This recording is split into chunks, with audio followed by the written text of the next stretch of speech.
মাদ্রাসায় অধ্যাপক নিয়োগে ঘুষ বাণিজ্যের বিরুদ্ধে প্রতিবাদ করার পর নিখোঁজ হন সাবেক এক ছাত্রদল নেতা। গত ২রা জুলাই তিনি নিখোঁজ হন। এরপর ৩ মাস অতিক্রম হলেও তার কোনো খোঁজ পাওয়া যায়নি। ঘটনাটি নেত্রকোনার কেন্দুয়া উপজেলার মনকান্দা এলাকার।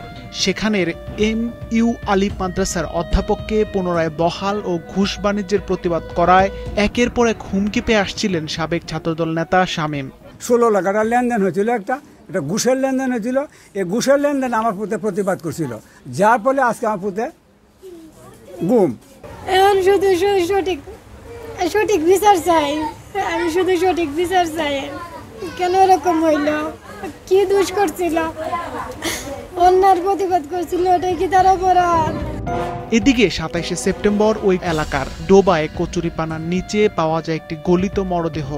মরদেহটি নিখোঁজ ছাত্রদল নেতা শামীমের, এমন দাবি তার পরিবারের। তবে পুলিশ বলছে ফরেনসিক রিপোর্ট না পাওয়া পর্যন্ত তারা নিশ্চিত হতে পারছেন না মরদেহটি কার। আমরা DNA প্রোফাইলিং এর জন্য বলেছি, লাশটা আসলে কার সেটা শনাক্ত করার জন্য। তবে প্রায় 3 মাস পূর্বে অত্র মনকান্দা শাকিনের একজন রফিকুল ইসলাম শামীম নামে একজন নিখোঁজ আছে।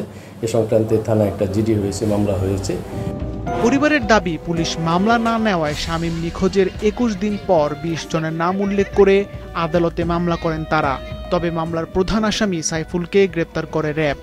মামলা করতে গেছি, এই দিন এই ওসি কইতেছে এইটা ভুল হেডে বল। আমি তো ওসিরে বললাম যে আমার ভুল থাকলে আমার আছে, আমার মামলা করতে হলে আমার হবে, আপনি মামলা এফআইআর করেন। পরে এক পর্যায়ে বলতেছে, ওসি বলতেছে আমরা মামলা এফআইআর করতে পারবো না। কেন করে আমরা জানি না। পরে লাস্টে আমি 22 দিন পরে কোর্টে গিয়ে মামলা করি।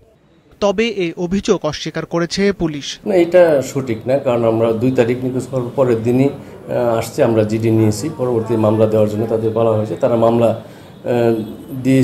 দিবে করে দেন। পরবর্তী বিজ্ঞ আদালতের মাধ্যমে আমরা অভিযোগ প্রাপ্তির সাথে সাথেই মামলা নিয়েছি এবং 1 নং আসামিকে আমরা গ্রেপ্তার করে বিজ্ঞ আদালতে সুপর্দ করেছি। এদিকে শামীমের নিখোঁজের দীর্ঘ 3 মাস পর হঠাৎ একটি মরদেহ উদ্ধার হওয়ায় এলাকায় চাঞ্চল্যের সৃষ্টি হয়েছে। মরদেহটি সত্যি শামীমের নাকি অন্য কারো, তা নিয়ে উদ্বেগে দিন কাটছে পরিবারের সদস্যদের।